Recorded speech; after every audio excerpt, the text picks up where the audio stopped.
Charleston White is one of the most divisive figures on the internet today. His crusades against gangster rappers and gangsterisms, as he likes to call it, are the reason for his rise to internet infamy. Lil Durk ain't no bad motherfucker. No, man, bad motherfuckers don't have fat white baby mamas. Death to all GDs and BDs. May they all die like King Von. May they all die like Drakeo the Ruler.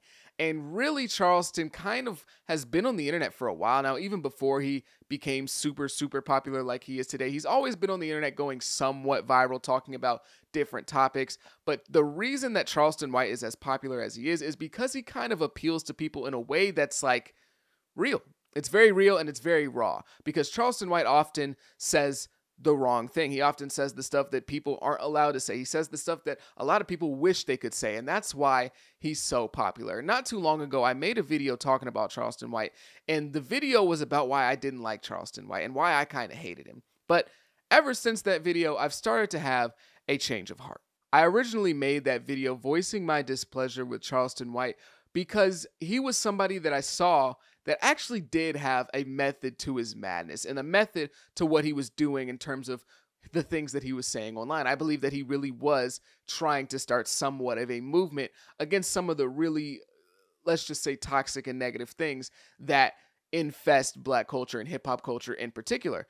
No matter what he said, as extreme as he would go at times, even though I would never go that route or disagreed with him going that route, at least at the end of the day, I could understand that there was a method to his madness and that there was something he was trying to get across, even if he was doing it in a way that I thought was distasteful. But I've come to the realization that that's not the goal here. The only movement, the only goal that Charleston White really has is his own personal gain of clout, money, and fame. And I can't really blame him for that. I can't blame him for that. That's his own prerogative. But that's the reason why initially I was so disappointed with him, because I was like, man, you had this movement. You were talking about this, this, and this. And now we see your actions and they don't always match up with what you're talking about. Your actions tend to kind of tell another story. And so that's why I was really upset with Charleston White, even though it wasn't necessarily what he was saying that was like really the bad part. It was just the way that they were kind of contradicting his words and his actions. They weren't, panning out. But now I realize that I was actually being a bit unfair to Charleston White when I was judging him on this scale, when I was trying to hold him to his word, when I was trying to hold him to this movement that he said he wanted to create, when I was trying to hold him to the standards that he wanted to promote in the Black community and in the hip hop community. And I was being unfair to him because I was viewing him as somebody who was kind of like a wannabe activist, rather than just viewing him like an influencer, like any other influencer. I was holding him to the standard of somebody who actually was standing for something and trying to create a movement and really cared about what was going on, when really he was just any other influencer. Holding Charleston White to the standard of somebody that's some sort of actual activist or has some sort of movement is the reason that I was upset. But me having those standards for him makes no sense because of who he actually is. So really, I can only be upset at myself for letting that upset me. But Charleston White is a very funny online character. He is. He's hilarious at times. Charleston White hits a very specific pocket of like dark humor and antics in the certain things that he says and does. It's just, pretty funny. It's pretty relatable for a lot of people because we all probably know somebody that's very similar to a Charleston White in our real life, whether that's a cousin, uncle, brother. We all know somebody who's kind of similar to Charleston White. And that's why it's so relatable, and that's why so many people can actually watch his content and enjoy it, even though he's saying and doing ridiculous things. And it's really the type of humor that you can only replicate in like a Black barber shop or maybe on a show like The Boondocks, which is actually where one of Charleston's biggest comparisons comes from with the character Uncle Ruckus. So many people compare Charleston to Uncle Ruckus, and Uncle Ruckus is a beloved character from The Boondocks, even though he's completely satirical, he hates Black people, all this stuff. But like, there's kind of some similars there in certain things that they say and certain ways that they behave, especially certain things that are kind of anti-Black. And so it's very reasonable for Charleston White, I shouldn't say anti-Black with air quotes, they are very much anti-Black. So Charleston White hits a very specific pocket of comedy and humor that a lot of people will relate to. So it makes perfect sense why he's so popular. Yet the difference between the two is that Uncle Ruckus is an 100% satirical character. Everyone knows that, everyone understands that. You're not supposed to take Uncle Ruckus super seriously. He's funny at times, but you're not supposed to listen to him and be like, oh man, he's low-key spitting. No, he's a character that you are supposed to laugh at. And Charleston White is oftentimes playing a satirical character, and people understand that, people know that, but oftentimes too many people end up laughing with Charleston White, and that's the problem. Too many people take him a little bit too seriously and actually start to listen to him as if he was some sort of philosopher or some sort of thought leader. Sometimes people look at him as if he's like a George Carlin type of figure where he's telling us the truth through being funny, or like a Dave Chappelle 20 years ago where he's giving us comedy, but at the same time, if you really listen to what he's saying, he's also reflecting a lot on what's happening in the world around us. Like, he's only able to get us as the people to pay attention to him through his ignorance or through his crazy antics. Like, he just has to do the most ridiculous stuff in order for us to pay attention to him, so then he can give us the real truth.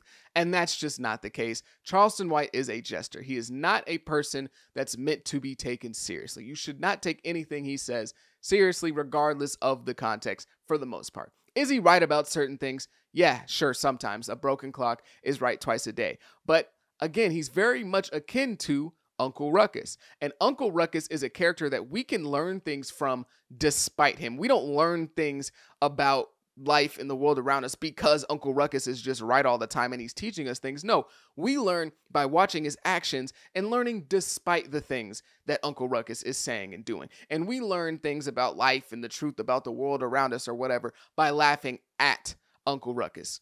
That's why he's such a beloved character, because he says all this crazy, ridiculous stuff that we take as funny and we laugh at. But at the end of the day, he's wrong. He's wrong, and we get to see him be wrong, and we get to see all the things that turn out in his life because of the stuff he says or the way that he moves. We get to constantly be reminded that this is the world around us despite Uncle Ruckus.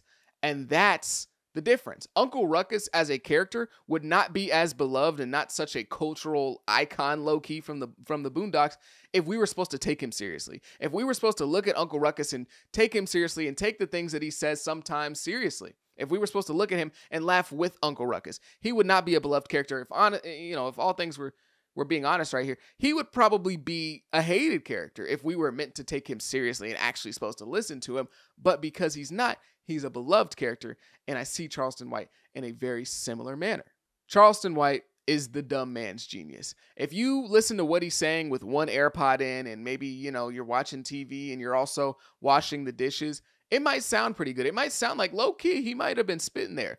But once you sit down and think about what he's saying for longer than 2 minutes and maybe do a Google search worth of research on what he's talking about, everything he says falls apart immediately like a piece of paper in water. Like, you can poke a million holes into pretty much 99% of Charleston White's arguments, because oftentimes he's just talking. He's just saying things. And oftentimes he contradicts himself from video to video, even sometimes multiple times throughout the same video, the same 1:30 of him talking. It's one thing to disagree with somebody and their ideas and the things that they say. That doesn't automatically make the person you're disagreeing with a clown necessarily, or a jester like the video's titled.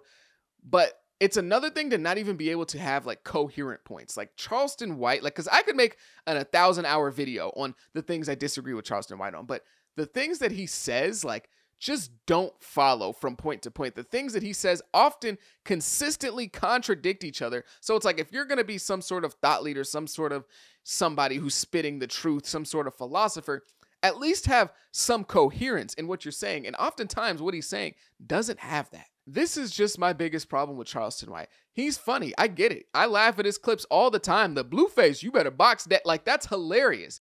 Say, Blueface, you run around here taking all them goddamn boxing lessons? Box that bitch, nigga.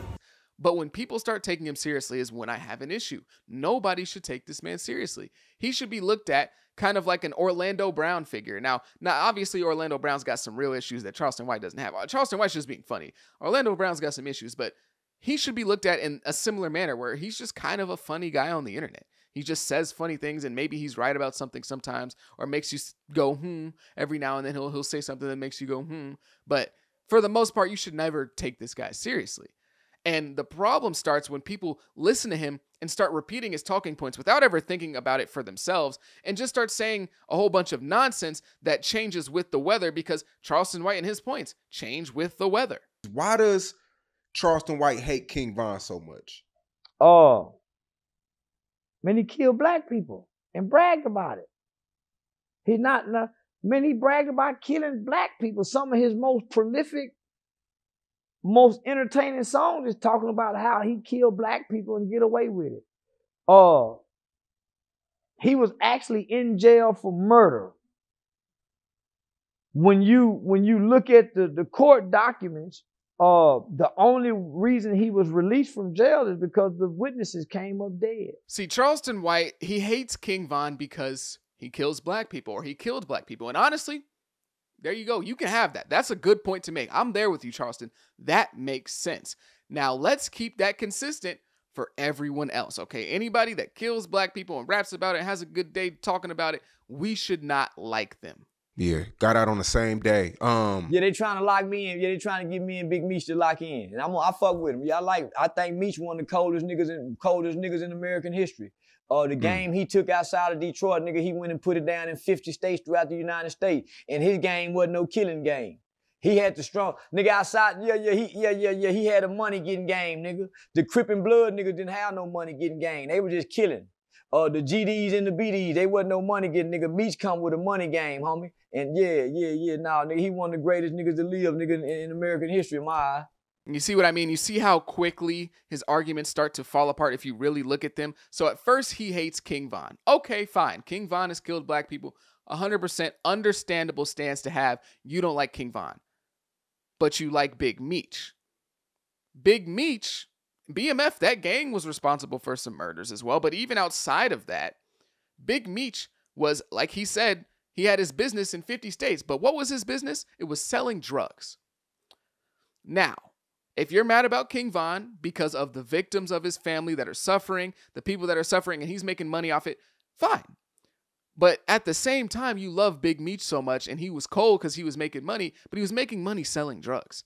And we know how big of an issue drugs are in the black community, especially 20 years ago. So you love Big Meech, but you hate King Von. That doesn't make any sense. I guarantee you Big Meech's negative impact is bigger than King Von's. King Von's is responsible for maybe 10, let's say 10, 12 deaths, right? I guarantee you so many people had their entire lives ruined by drugs. Not just the people that were on them, but the parents or the children of the parents. Imagine your mom gets hooked on drugs. You know how life turns around for you, and not in a good way? You know how hard life gets? Now you're missing a parent half the time. Maybe your parent ODs, who knows, right? Big Meech was running a multi-$100 million drug trafficking ring every year throughout the United States, all over the country. Multi-$100 million per year. That he was literally spreading poison. He talks about King Von spreading poison. He was literally, by definition, spreading poison throughout the United States. But somehow you like him so much. That makes no sense. It makes no sense. Big Meech is responsible for so many people having their lives taken off track by drugs, whether it's by them being on them or somebody they love being affected by them. He was literally distributing crack like Magic Johnson on the fast break. He. Man, I came down. Drugs all throughout the black community. But you like Big Meech? It makes no sense. And this is mostly just because Charleston White is a clout chaser. Like, at the end of the day, he just wants clout and he wants acknowledgement and recognition. So whenever a famous person acknowledges Charleston White and acts like they're going to be his friend and act like they're showing him love, he automatically changes how he feels about that person. He's 100% on their side. Remember when he first started talking about Youngboy back in the day? He hated NBA Youngboy. I was disappointed in the motherfucker that boy beat that K. I was hoping he was going right back to jail. I swear I was. I ain't bullshit. I know it's a lot of people say, man, I wouldn't wish jail on my worst enemy. I don't know what kind of person you is. I wish jail on anybody. But I was sure wishing jail on that motherfucking me, Cantrell boy, Cantrell. He used to talk bad about NBA Youngboy because, like Von, he had been responsible for some things in the streets and he rapped about it. But then as soon as, Young Boy like reached out to him or whatever, they had a conversation and Charleston White, or like maybe Young Boy shouted him out in a song, something of the sort. All of a sudden he switches up. Say, goddamn it, Cantrell, nephew Cantrell, that's my nigga. I catch a motherfucker saying something bad about NBA young boy, I might crash out. Oh, I love Young Boy. That's my nephew. Nephew Cantrell. He just wants clout and recognition. That's all he wants. Why you wore that Trump hat in here? Tell me about the Trump hat. I'm a die-hard Trump supporter. In my household, you got Martin Luther King, you got Jesus, and you got Donald Trump. Wait a minute. Not in that particular order, but yeah, you got Martin Luther King, Jesus, and Donald Trump. Why you got Donald Trump? You know, well, I'm a straight Democrat, but I'm for the best person. Yes, but now, why you got Donald Trump? Because I paid attention in school when I was a kid, and so I know the true history of both the Republican and Democratic Party. I know that they really didn't switch during the Nixon Southern strategy. That one became more clever than the other in dealing with black people. We the Democrats, we got away. We were the Republicans' friends. We was their friends, but we were the Democrats. When you look at the origins of the Ku Klux Klan, it originated out of the Democratic Party. The Ku Klux Klan? It did. Okay. Every civil rights legislation that ever has been passed in this country was authored, written, sponsored, and voted on 100% by Republicans and not Democrats. Every civil rights legislation. Well, what you gonna do? So let me finish about Trump. Right. So as a kid, I remember being 6, 7 years old and seeing Donald Trump receiving an award with Muhammad Ali, Rosa Parks from the NAACP. Oh yeah, I forgot to mention as well, Charleston White is just your classic contrarian. He just says the opposite of what everyone else is saying. Sometimes that's the right thing to do, but oftentimes it's just him doing it just to be different, just to sound smart. I get it. We can't really trust the government that much, especially black people. We shouldn't really be trusting the government like that. But he oftentimes just says the opposite of what everyone else is saying just to stick out, just because he wants to raise his hand and be like, actually, no, he's the kid that, when everyone was arguing about like, World War II in the history class back when you were in high school, he would raise his hand and play devil's advocate for the mustache man in Germany. He was just that type of person, right? Like he's just a contrarian at the end of the day. He'll just say the opposite of whatever. So this video is classic example of that because most black people are Democrats, right? And, whatever. But he doesn't really have any politics. Charleston White doesn't have any politics. He doesn't know what he stands on. He doesn't know what he feels about the economy and what people should do. He doesn't know how he feels about the border and things to do. He's just a contrarian. So he's a Republican because everyone else is a Democrat, which, whatever you feel about that is whatever. But in this video, he says that the Democratic Party was the origin of the KKK and Republicans used to be our friends. And he's right about that. He's right. I'm not saying he's wrong about everything he's ever said because he's right. We used to actually run as Republicans, we being black people, back way, way back in the day in like the post-slavery days. Like immediately post-slavery, we used to run as Republicans and we were Republican senators and stuff like that. But if he says, the Democrats were the party of the KKK originally, who do the KKK vote with today? Who have they voted with the last 30 years? If that's your reason why you're not a Democrat, because the KKK is the original party or originally a Democratic thing, who do they vote for today? Because I guarantee you they didn't just go out and vote for Kamala. I guarantee you they did. Every civil rights legislation that ever has been passed in this country was authored, written, sponsored, and voted on 100% by Republicans and not Democrats. He says that every bill that's been passed about civil rights in this country has been 100% a Republican bill. That's just not true. That's just false. One of the biggest civil rights bills in the history of this country, the 1964 Civil Rights Act, was signed in by a Democrat president. It was also voted on and approved by, I believe, 27 Republicans and 44 Democrats. Now, there were Democrats that were opposed to this bill, but again, just him saying things just to say it. He's not actually spitting facts, as the comments would like to tell you. Also, gay rights. I know Charleston White probably doesn't like gay rights, but that's a civil right. Gay rights, gay people being able to marry, that was not an 100% Republican bill whatsoever. So again, he just says things that sound kind of right. And if you don't think about it, if you don't research, if you don't, not even research, just Google it. Say it into your phone. Hey, Siri, do it. It sounds pretty good, but he just isn't talking about anything more times than not. He's just saying stuff. Let me feel mad about Trump. So as a kid, I remember being 6, 7 years old and seeing Donald Trump receiving an award with Muhammad Ali, Rosa Parks from the NAACP. And then he says he remembers being 5, 6, 7 years old, however old, and seeing Donald Trump receive an NAACP award alongside Muhammad Ali and Rosa Parks. So how can he be racist? He doesn't remember that. You want to know why he doesn't remember that? Because that didn't happen. Yes, there's a picture of Trump receiving an award next to Rosa Parks and Muhammad Ali, but that was not from the NAACP. You really believed the NAACP would give Donald Trump an award? Did you really think that? Come on now. The award was from Ellis Island for his work in the New York community in terms of like his developer work as in real estate. You know, Donald Trump was in real estate and all the buildings and stuff. He didn't get no damn award from the NAACP, bro. Stop it. Because black folks is stupid. They're 100% with defunding the police. And if you defund the police, they're going to create private police forces, nigga, that don't have to adhere to your constitutional rights. That's why when club hire security, they can kill you with no retribution. Private police are not adhere to the same police standards. So black, yeah, you're right. Goddamn right I'm with full immunity of the police. Because niggas killing our community with full immunity with the no snitching. Y'all get niggas full immunity with no snitching. And y'all give refuge to a nigga who done killed the baby. I remember when that baby got killed in Lenox Mall. Didn't nobody in Atlanta turn that nigga in. Y'all gave him refuge in the community.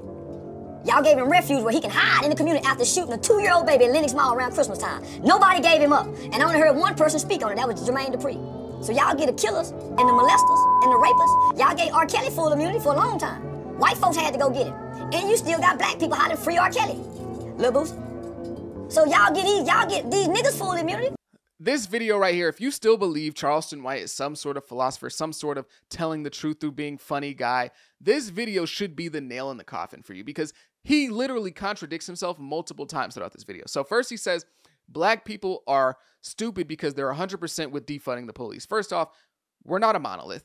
Not everyone is in favor of defunding the police. I guarantee you most black people probably aren't in favor. They'd probably be like 52% are in favor of not defunding the police, maybe even more, because black people are pretty conservative. We just don't vote Democrat. But he says black people are in favor of defunding the police and they're stupid because they're going to take resources away from the police. But Charleston White on multiple occasions has complained about the lack of resources in schools.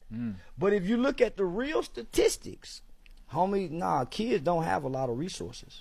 For black kids, the lack of resources in the community. And that's the entire purpose of the defund the police movement, is to take money from the police and provide it to the community, because that's probably a better way to stop crime than just giving the police more money and more money and more money. That's the whole idea behind defund the police. Put the money back into the communities, put the money back into the school. And Charleston White is constantly talking about how kids don't have resources. Inner city kids don't have resources. He's always complaining about that. So what are you trying to say here? We're stupid for defund the police and wanting to put the resources somewhere else, but we need to put the resources somewhere else. It doesn't make any sense. But on to the next point. And if you defund the police, they're going to create private police forces, nigga, that don't have to adhere to your constitutional rights. That's why when club hire security, they can kill you with no retribution. Private police are not adhered to the same police standards. Private police don't have to adhere to your constitutional rights. He just made that up. He just made that up. It's not true. Okay, private police forces are held to the exact same standards as public police forces. They just honestly are more restricted because they typically only work within the confines of like specific property. So again, not true. But then he says he's with the idea for the police having immunity. So black, yeah, you right, goddamn right I'm with full immunity of the police. Because niggas killing our community with full immunity with the no snitching. Right, he's with police having full immunity to do whatever they want because people within the community already have immunity to do horrible things with the no snitching policy, right?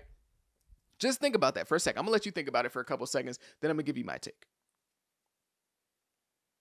So this man just said he's with, let's follow the logic here. He's with full immunity of the police because people are already doing horrible things. People are killing kids, doing terrible stuff, and not facing consequences because of no snitching.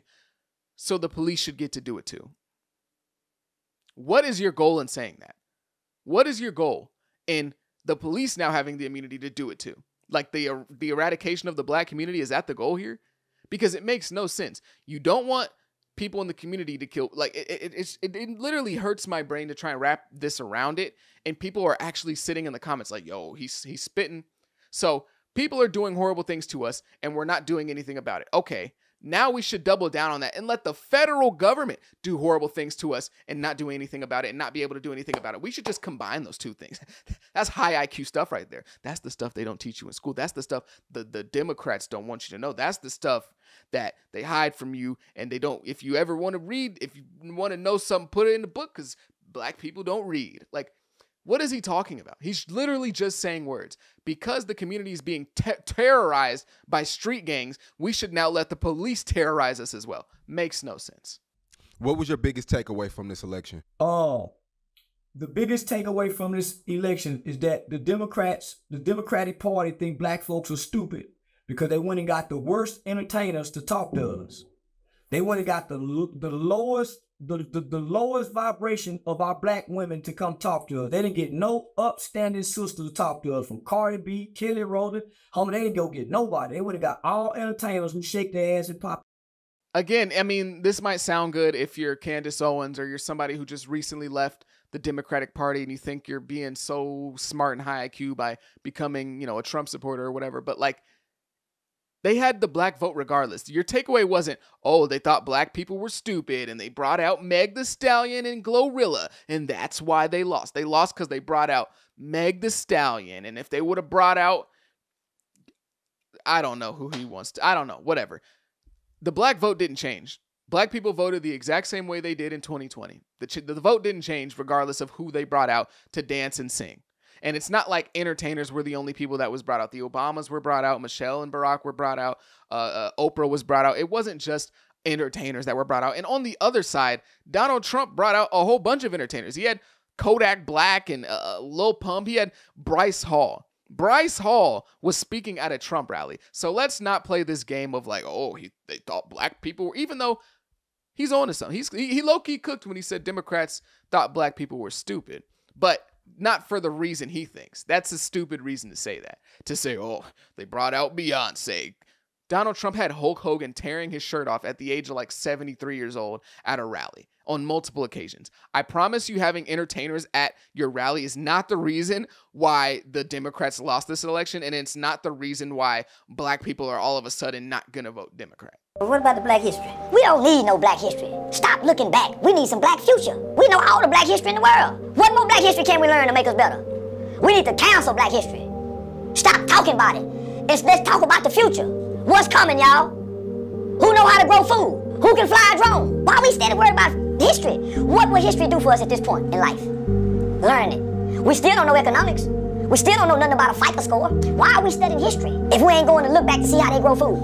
How they used to work on the tractors? Why do we need to study history when we don't even know half our grandparents? We don't know our fathers. So why I need to know about black history and I don't even know my family history?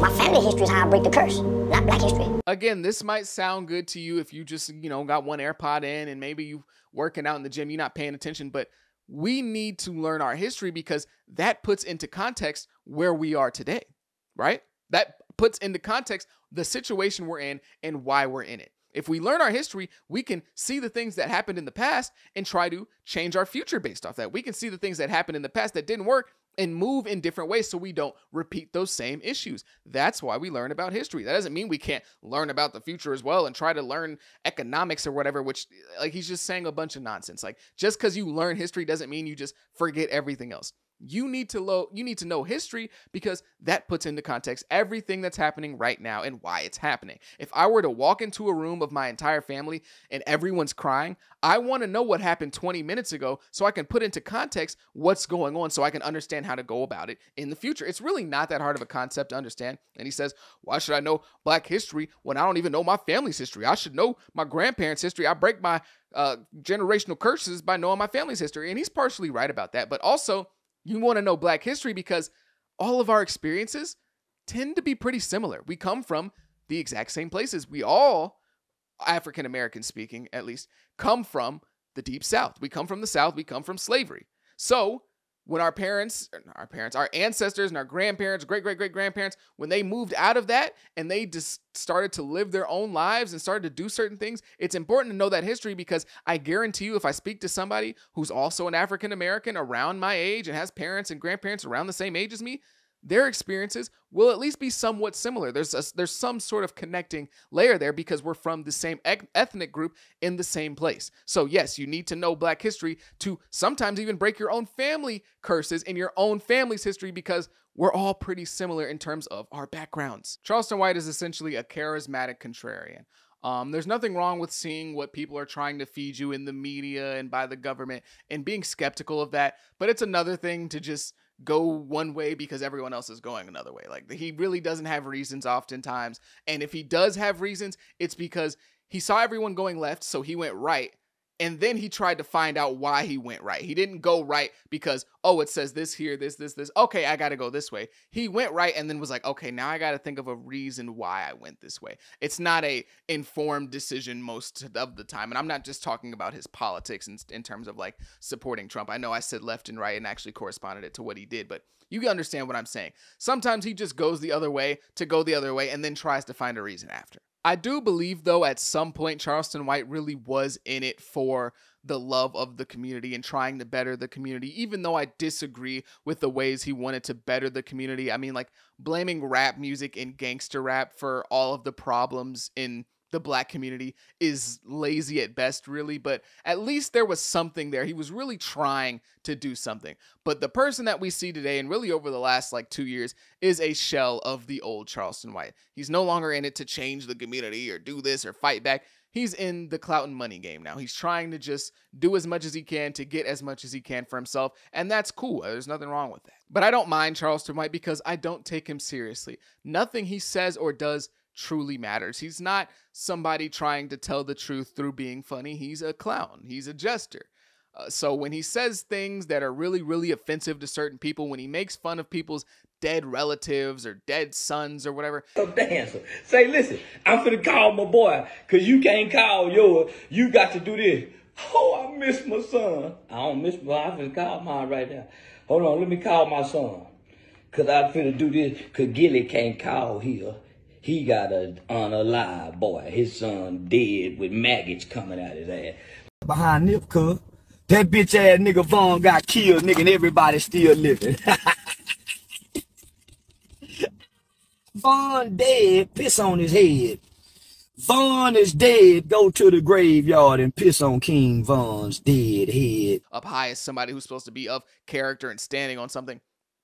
He's just a clown. He's just a jester. He's just trying to get as much attention on himself as possible. Then we get to the really weird, like, self-admitted grape stuff that Charleston White does. Like, he's been on multiple podcasts and even, like, in his own videos and admitted to drugging and graping white women. And I don't understand what he's really trying to do there. Like, out of $10,000 last month. You raped white woman? You goddamn right we grew up raping white hoes, nigga. Let's get it. Running trains on them white bitches.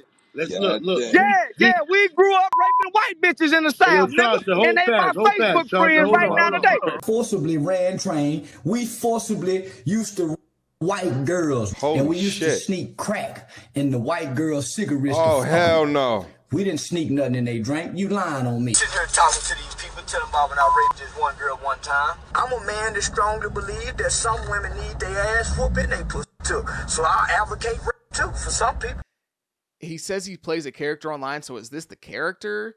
I don't get it. Then he'll come out and say, man, y'all really think I did that? Why are there no victims that's come forward? But it's like, nobody accused you of these things. You admitted to it on your own. It's not like people were saying made up things about you for no reason. You said it first. So of course they're going to say, oh, he's this, because you said, hey y'all, I'm this. Like, it just doesn't make a lot of sense, because let's say hypothetically he is joking and he's not telling the truth. He's not being serious. What is there to gain from that? Like, what is there to gain from people thinking you're a grapist? What's funny about that? Like, I mean, I guess everyone's humor is different, dark humor, whatever. You might find, RAPE jokes funny, but it's just like, there's nothing to gain out of playing the character of somebody who used to drug and take advantage of women. I don't understand it. I don't know. I guess he's lying, but even if he is lying, it's just weird. And if he's not lying, it's really bad, but it's just like, why? Why? And he talks about, sometimes you got to play the fool to make the fool think that you the fool, but really they're the fool. But it's like, no, you're just a fool. You just talked about taking advantage of women. There's no high IQ play there. There's no high IQ free thinker thought leader who's making people believe that they're a grapist. It makes no sense. Like, it's mind-numbingly weird. So there's a part of me that's like, maybe he's not lying, because who would put that on their own name? But like, I just don't get it. It's just weird and it's strange. But if you think that a guy that will either A, actually take advantage of women, or B, lie about it because he thinks it's funny is a community thought leader of any sort to be taken serious, any sort of philosopher, you need to look in the mirror. Charleston White over the last few days has been celebrating Donald Trump winning the election. And I can't lie, it's hilarious. It's been hilarious. He's putting on like Confederate flag costumes and stuff, just wearing ridiculous stuff, saying ridiculous stuff. And it's funny, but at the same time, it's just not as funny when you know that there's a contingency of people out there who are actually taking him serious in the things that he says and does. It's just not as funny. It is funny, but it's not as funny when you know that people are actually watching this and be like, yo, Charleston, low key, no, he's not. But it is pretty funny. I can't lie. It is pretty funny. People who tune into Charleston White to like get some game from him or whatever, like you're insane. I'm sorry. Like he's not saying anything groundbreaking. Most of the stuff he says is just to piss people off. He just says and does things that he knows will make people upset. So they'll watch his videos and click on his stuff. Like he's wearing the Confederate flag just because he knows people are going to get upset. He doesn't care about the Confederacy and want to preserve the South and bring back he just knows it's going to make people mad. That's all. Most of the stuff he says is just regular old typical black conservative Candace Owens stuff. Like he's not saying anything groundbreaking or anything we haven't heard a million times from people who are black conservatives that love Donald Trump or something. Most of the time it's just your basic stuff. He thinks that, fixing the black community is, getting rid of rapidy rap music that is super violent and getting rid of the video games. And, that's the main problem in the black community. And, if we wore suits and I guess picked our pants up and, stop listening to Sexy Red, all the problems in the black community would be fixed. Acting like if you, just send your kids to the military, then they'll be fixed and no problem will ever occur in the black community again. Like the guy literally was on stream with like Nick Fuentes calling him a genius, saying he's going to be a president of the United States. Like there's nothing to be taken seriously about this man. He consistently surrounds himself with literal white supremacists. Like I know people say that a lot about pretty much anybody, but Nick Fuentes is a self-proclaimed, like he truly believes that black people are naturally lower IQ than white people. He believes that a white woman having relations with a black person is equal or worse than having relations with a dog. Like this is the type of people that Charleston White surrounds himself with. No. Charleston White can be like a consistently funny comedic character on like black Twitter every now and then that's relatively harmless. But like when people start to take him serious is when the issues come about, when people start to listen to his extremely regressive takes in terms of like how to actually fix anything in any community, let alone the black community, is when we start to have issues. Spending time yelling at or beefing with rappers as if they're the main problem and they're the reason why the black community has been struggling, even though we've been struggling for 300 years now, 200 past slavery at this point, coming up on 200. Like, it's just ridiculous. And then him spending the other half trolling and, just trying to get attention on himself, whether that's election, politics, or sports news, whatever. He's just a consistent troll online. So there's no reason to take Charleston White serious. He's not a philosopher. He's not a free thinker. He's not somebody that should be a community leader. He's just a comedian. He's a jester. He's a clown. And I mean that respectfully. He's a good clown. He's a good jester. He's funny. He will make you laugh. He'll say some crazy stuff, but nobody should be looking at him for any sort of guidance, any sort of advice, any sort of game, whatever you want to call it. The man's a jester, and we should start holding him to jester standards. We should tell him to start doing skits and stuff. I know he wants to get into stand-up comedy, but yeah, no. Stop listening to him as if he was somebody worth saying or worth listening to, like he was really saying something. And I'm going to stop holding him to the standard of somebody who's saying something worth listening to, even on like a street knowledge level. He's a clown. He's a jester. He's what he is. He's a comedian. And that's how we should look at him. But if you agree, if you disagree, let me know down below in the comments. Whatever you got to say, I want to hear it. If you made it this far, I greatly, greatly appreciate you. I really do. I go by the name of Pay. Have a good day. Be safe. Be blessed. Peace.